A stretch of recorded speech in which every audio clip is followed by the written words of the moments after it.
In this lecture, we'll take a look at how the add customer functionality is working.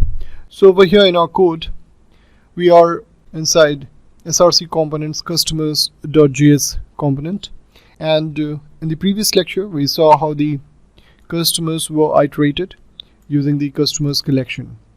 Now just below that we have included one edit area, and this one is basically making use of a button over here which says on click call this method handle enable add mode, and then we are saying add new customer.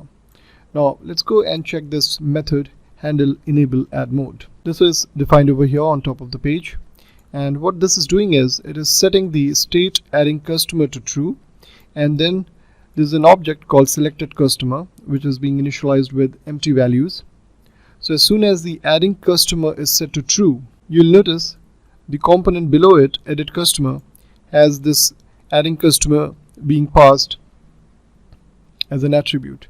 So we pass the value either true or false, and as soon as we receive it in the edit customer component, let's go inside that now, opening up edit customer now, and here you can see two things.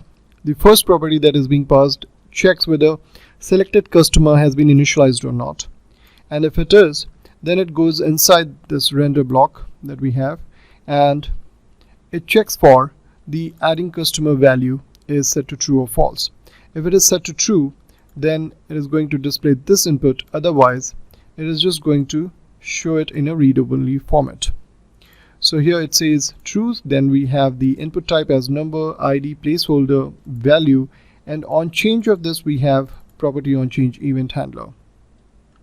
Same thing goes for the other attributes like name, email, and address. And at the end we have two buttons. One is save and the other one is cancel. And now coming back to the customers.js file, here you can see save is being handled using this event handle save, and cancel is handled using handle cancel. Let's go to handle save now. So once user clicks on the save button, we get the customers from the state collection, and here we find whether the adding customer is set to true or not. If it is, then we go to API, say create, and we pass the selected customer, and once the result is back we show this message in the console, and then we pass the newly created customer in the customers collection by using customers.push, and we finally set the state to these values. Adding customer is set to false, selected customer is set to null, and customers is then updated. In case of any error, we go to console.log. If adding customer is false, that means we are trying to update the customer.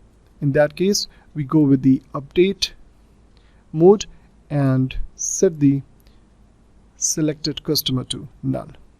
So that's how we do add and update in this application. Let's go ahead and try creating one more customer today, and now let's click on save. There you go, the new customer has been added.